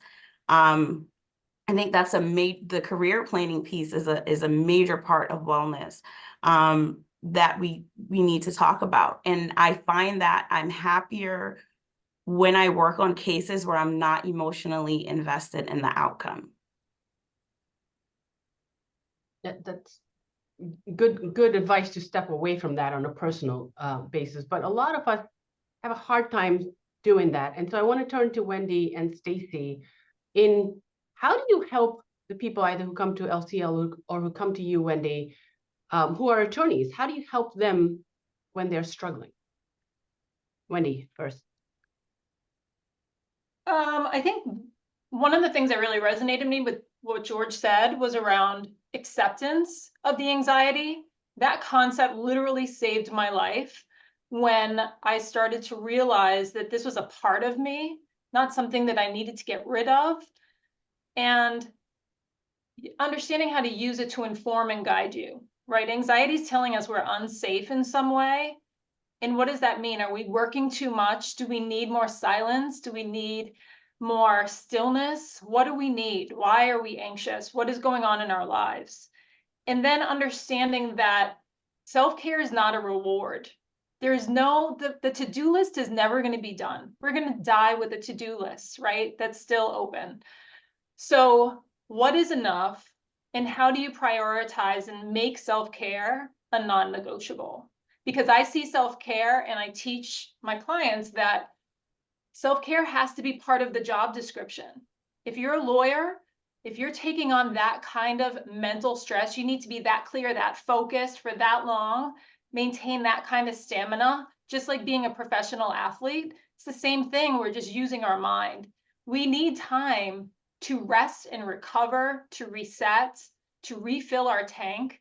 So if you have something that you need to work 3 hours on because you're drafting something, you need to set aside 20 to 30 minutes as part of that job to refill your tank, to do something so that you can continue to perform at that level that we're all expected to. So it's that mindset shift, that reprioritization. And how do we do that in a practical way, though? Lawyers always say they don't have enough time, right? My time is billable hours. Everything is timed. So practically speaking, how do you do that? I have them, well, first they put it into their calendar, becomes something where it just says busy. Nobody knows exactly what they're doing, because if you had another client, you would find time for it. We do it all the time. We use this skill. If we have an emergency, we make time for it. We're very good at time management and moving things around so that the client that's the loudest gets our time first. We're not our best client, and we need to be our best client. And when we are, we're more productive, we're more efficient. And I get that we still need a certain amount of hours, but you also, if we're building a life here, not just a career, it's your obligation to decide how many hours is enough and sustainable for you to still be thriving and not just surviving. And Stacey, I just want you to talk a little bit about just what LCL does and how lawyers can approach LCL when they need or when they should. It's a wonderful resource that we have here in the Commonwealth, and I think it would help to learn a little bit more about this resource that's available to us as lawyers. Yeah, sure. I mean, I think it's sort of interesting when, you say, don't have time. I think that there are a lot of barriers, and some of the barriers that we face are barriers to feeling okay about getting help or saying we need help. In other words, stigma, right? And so some of that is internal, and some of that is how we, as bystanders or who are in sort of the crowd, help create those negative narratives. So that's one thing that sort of keeps people, I think, from coming to a place like LCL. But at LCL we have a variety of services and a variety of ways that we do things, including programs like this, where we're providing education so that people have an opportunity to hear sort of new ways of thinking. I'm not taking over this program, just to say that we also do educational programs for the benefit of the legal community.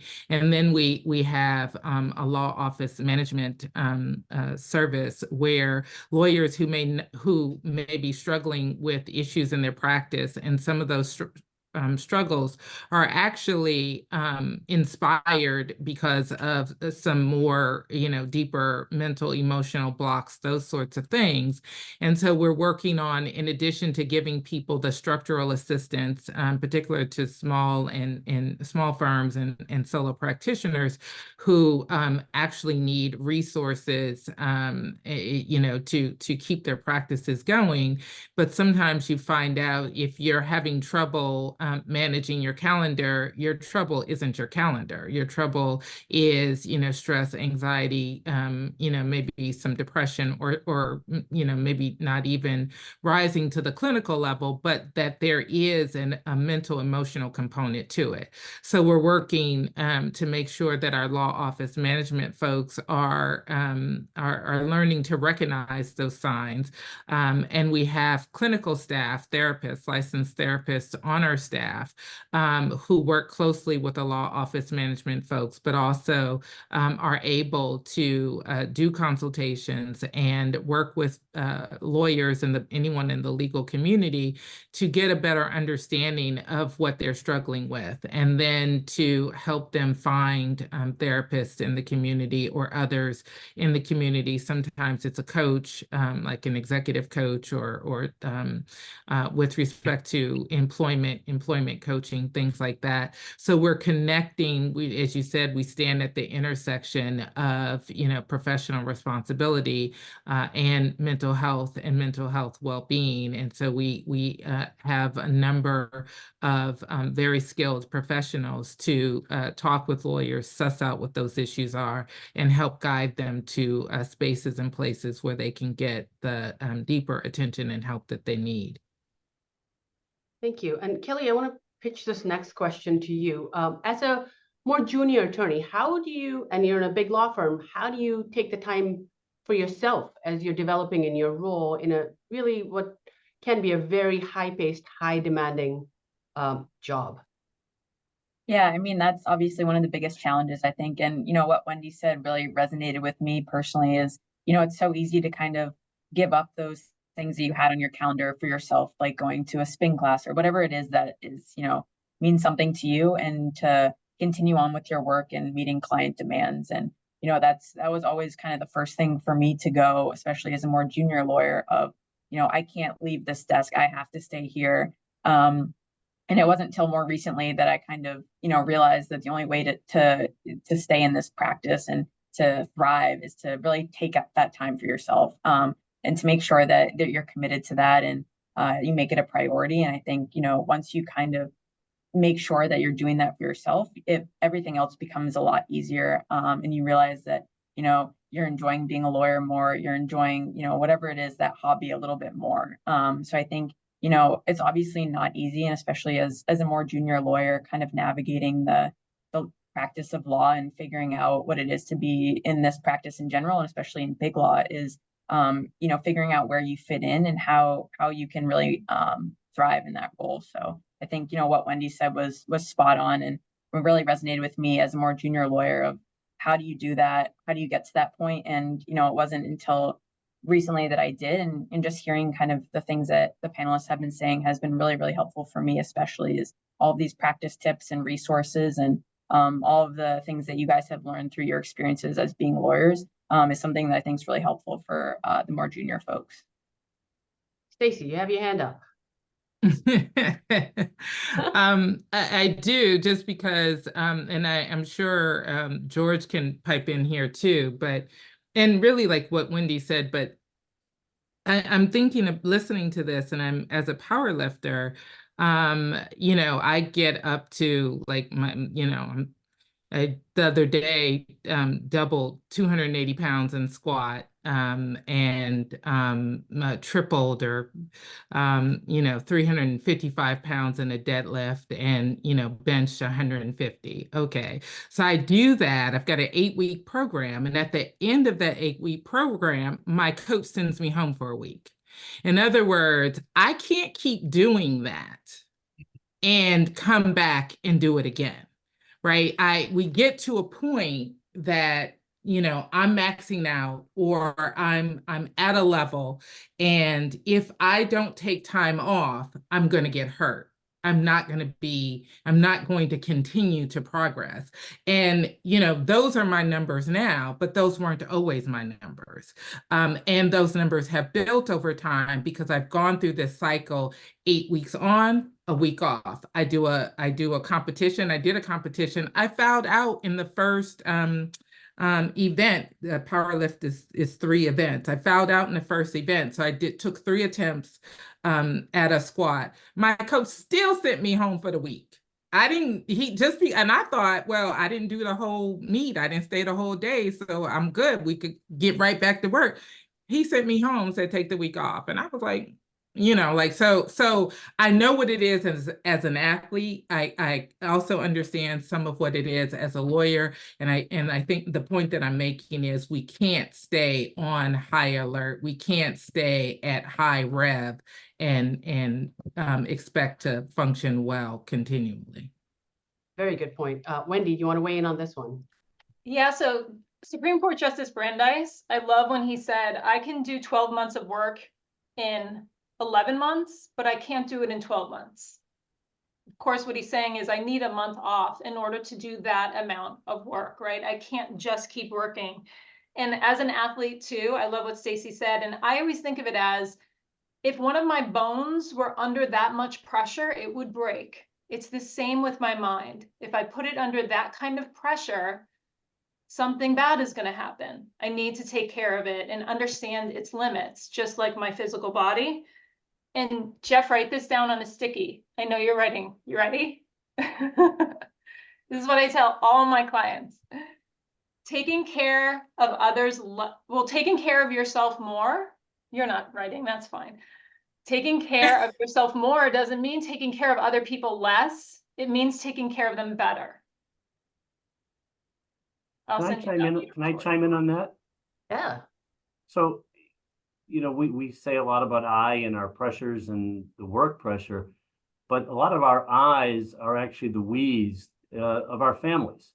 And, when you say taking care of ourselves and taking care of, many of us are taking care of our families. And one of the things I found myself urging younger lawyers in Worcester to do is not to overcommit themselves and not to say, I'm going to do this committee, that committee, along with practicing law, because the people they're going to squeeze out is their family, are their children. I tell the fathers in the bar, I say, listen, the most important committee you're ever going to be part of is your family.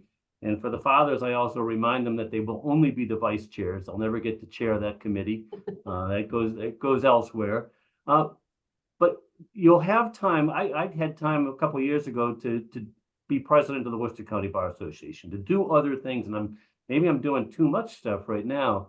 But during the time my kids were growing, and we just attended the Northeastern graduation this weekend for our youngest child. So they're all out of college now. But lawyers have to remember, lawyers are so good at trying to get involved in other things too, that will better their resumes, that will increase the looks they get elsewhere if they decided they wanted to make a job move. But the most important thing they need to do, A, is take care of themselves. And B, that means being there for their family and being there for their kids, their spouses, their significant others. And I think that that's a real important thing, especially for young lawyers, not to overdo it out there. So it's just one of my thoughts. Thank you. And Wendy, something that you said actually brought me back to a topic that we started with you, Jeff, about the importance of civility and how, when the bone is stressed, it's going to break. And we somehow don't bring that back into our mental health as to when our mental health is stressed, it's going to break. And not only do we harm ourselves, but we're also harming the other person that we're working with. And that's particularly, and George, when you said, that warrior energy that you bring is not going to last without compassion. So how do we bring compassion into our work, not just towards ourselves, but also when you're adversarial and you're finding to, have compassion for the people that you're working with? And there's high stakes involved, there's client stakes involved, right? But there's lawyers on the other side too. So how do you bring that compassion into your work? Anybody, Wendy, Jeff, George, if you want to jump in, would love to hear. Well, I wanted to say something when Wendy was talking. I have these Georgisms, and they kind of come out of the silence. I don't know where they come from, but they're pretty good. Not to judge myself, but one of the things I'm fond of saying is you have to be selfish to be selfless. And so the investment, because part of the challenge we have is we don't get beyond this illusion of separateness. in the Buddhist text, they talk about no self. I have a hard time just talking about no self, but the illusion of separateness I know about.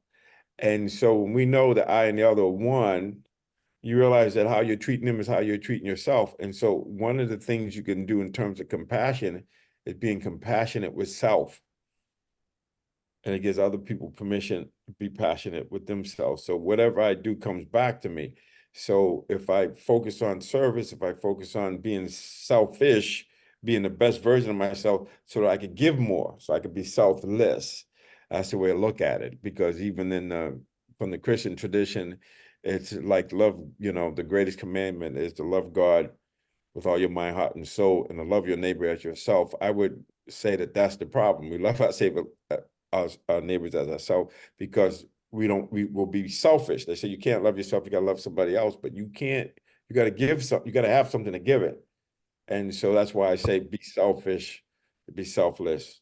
And that's a challenge. The self-care is the most challenging thing for lawyers and healthcare providers because we're so focused out there that we're not realizing that we got to improve our production capacity so we can actually produce.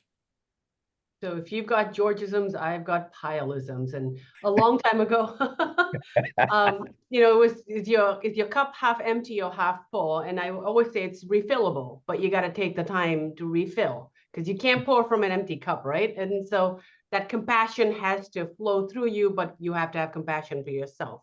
But here's a fun question for everybody who's here. And this wasn't on one of the outlines. What does self-care mean to you individually?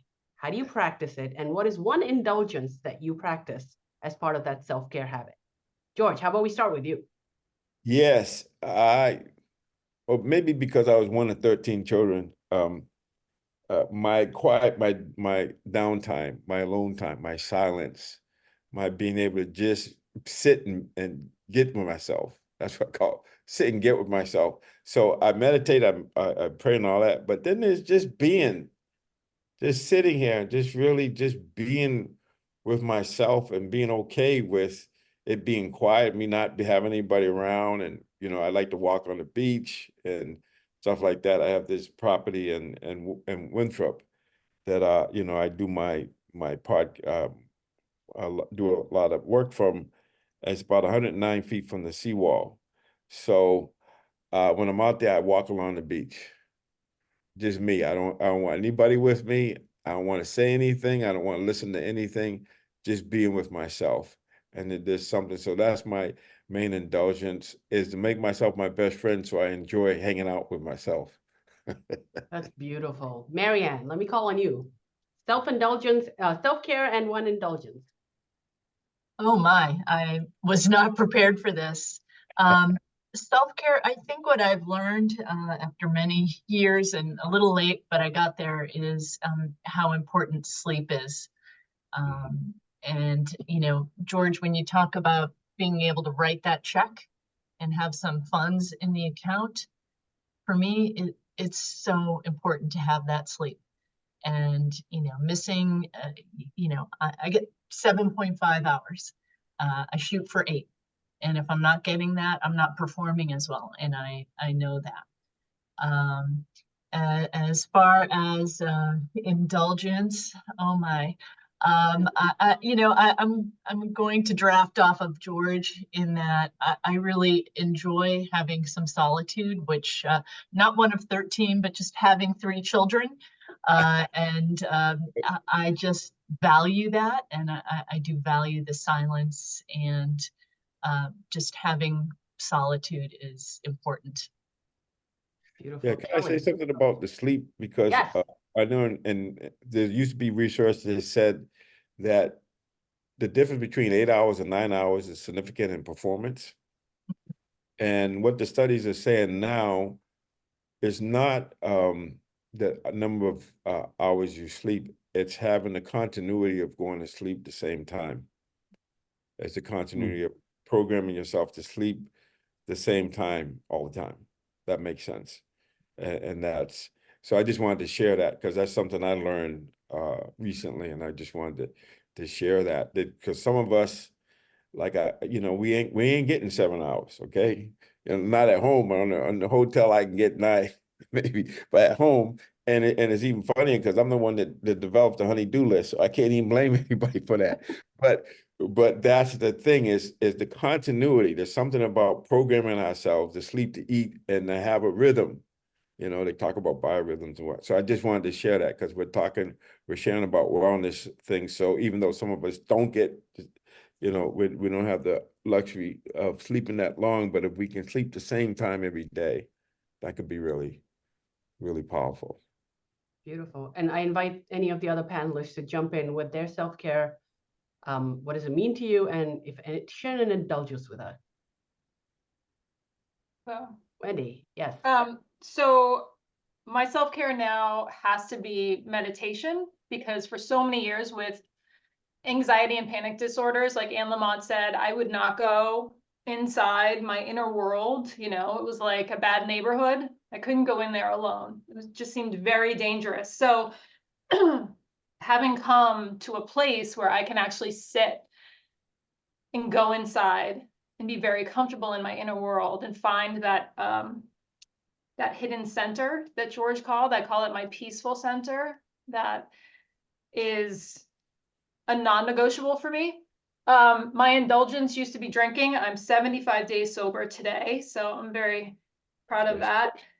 My indulgence now is really this loving tape narrative that I have that has completely replaced my inner critic. I've been working a lot on it, figuring out what that is. And even this morning I woke up, I had all these programs, you feel that stress. And my first thought was, you're going to kill it today. You're going to kill it. And I had to pause and think, where the hell did that come from? Like, how is that my first thought? It is so different than that self-critic that was constantly pounding on me year after year after year. And I'm here to say that, I'm living proof that you can turn down your inner critic and really, it changes your world. It's so transformative. So that's my indulgence. And I'll share mine.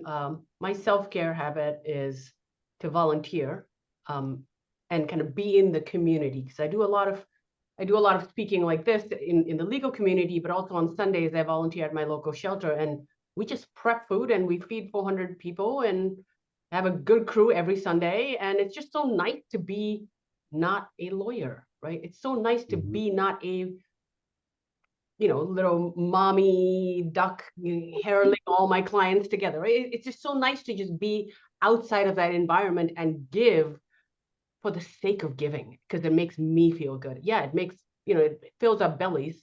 It makes them feel good, but it makes me feel good because I'm a caregiver. I am a feeder. That comes from my culture. And so I love being able to do that, to step outside of myself, outside of this work that I do, and just be somebody else. Or as you say, Jeff, be who I really am. I want to close out with an invitation to each of our panelists to provide either one mindset, strategy, or tool that you have implemented that has made a positive difference in your careers and your practice and the job that you do. So, Marianne, let me call on you for that one. Thank you. Well, and I especially appreciate the request, because George, I want to thank you, because I also have adopted a daily meditation practice, and I tried to do it for years. I wouldn't stick with it.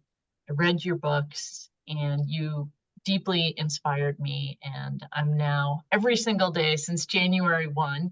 And it has made a huge difference in my life and my mindset, in that I have become a calmer person. That response that you talked about, I now have it, and it's almost like I've had a great meal every day, that I know it's there and it's in my tank. So thank you for that.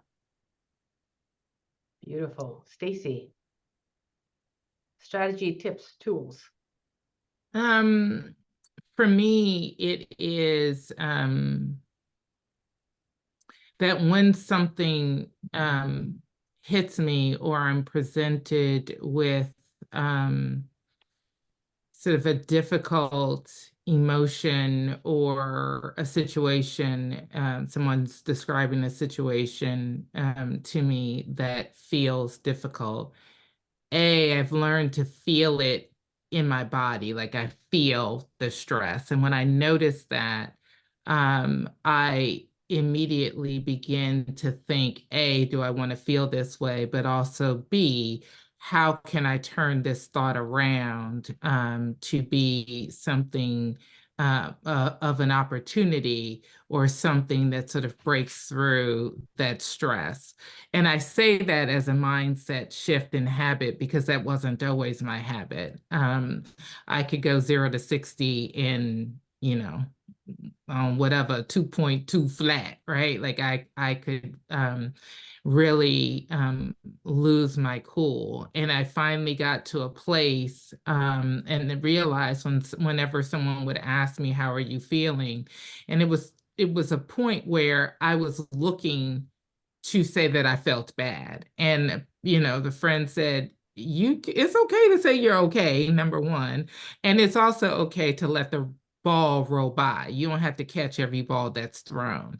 And so those couple of things said to me years ago sort of started me on the journey to figuring out how to shift my mind in thinking that the negative things were negative, but to instead be looking at them with some curiosity and wondering if the way that I'm seeing it is the only way that it can be seen. So a lot of what George had to say resonated with me as a mental journey that I've been through to get to where I am. Not that I'm done, but that's a strategy that I have found is effective for me.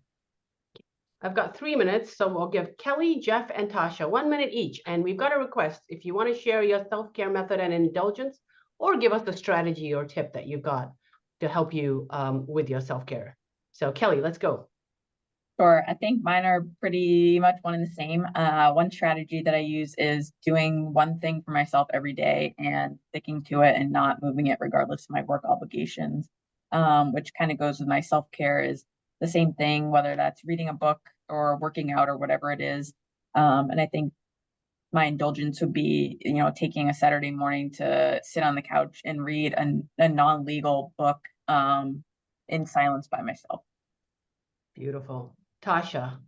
Sure. So my self-care tip is I release myself from toxic positivity. I release myself from the responsibility of trying to find a silver lining or trying to say, well, everything happens for a reason or anything like that. Just being brutally honest that if something sucks, just saying this really sucks and giving myself permission to be honest, because then I'm able to find real solutions. Another thing I don't do is I don't speak to myself negatively.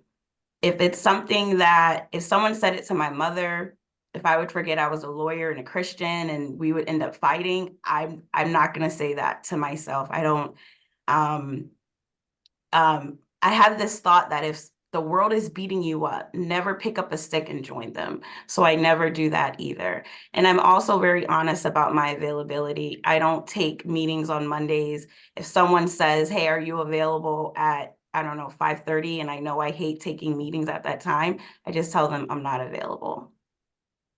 Boundary setting. Beautiful. Jeff, you get the last word on this one. Indulgence, Ben & Jerry's peanut butter cup. I mean, I don't know any type of ice cream, but Ben & Jerry's peanut butter cup is the indulgence.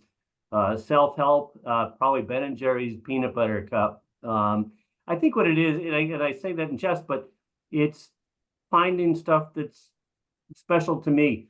I know when I saw the psychologist back when I was suffering through anxiety, depression, he said, find something you want to do, something that's going to be special. Doesn't have to be big. A walk in the woods. And I know my wife is the best at using this All Trails app. And did you know that Henry Ford owned the property out where the Wayside Inn is and tried to build a dam out in the wood? They call it Ford's Follies. You can walk into this dam. So those are the type of things that we've found, just a short walk, 1-2 mile walk, we do that a lot. We try and find small things to enjoy and enjoy together or enjoy separately. But riding my bike is always a thing too. Beautiful. I really, talking about enjoying, this is one of the most enjoyable panels I've moderated. So I thank you so much. Each one of you, George, Marianne, Stacy, Wendy, Kelly, Jeff, and Tasha, thank you so much. Heidi, take us away. All right. Well, thank you, Kyle. Thank you, Wendy, Kelly, Stacy, Jeff, Tasha, Marianne, and George, for all of your insights tonight and for helping us to understand George's lessons and how they carry over to law practice. Just so everyone knows, this program was recorded and we'll send it out. And just a reminder that this program was approved for CLE credits for CPCS. And just so everyone knows, there are more Wellbeing Week in Law events tomorrow. So tomorrow is our final day. From 11 a.m. to 2 p.m., the Institute for Wellbeing in Law is providing a number of sessions that are focused on well-being boosting activities outside of work. So such as music, writing, cooking, travel, knitting, journaling, photo, and more. And you can find those all on the website. And then at 12 o'clock, there's a program with LCL clinician Jeff Fortgang and Amy Levine, the Director of Programs and Volunteers at Lawyers Concerned for Lawyers. And they're going to be talking about their impressions a year after the NORC Wellbeing Study, which was the big wellbeing study that was conducted on lawyers in Massachusetts. And so all of this is available on our website. I encourage you to sign up for our emails so that you can keep abreast of all the different efforts and how we can all work together to help improve the profession and reduce burnout, like we talked about today, help those who work in the profession to thrive in their careers and find satisfaction and happiness. So thank you all for being here. Thank you for your interest in this work and improving the profession, and for your improving your own well-being and the well-being of others. So thanks everyone, and have a good night.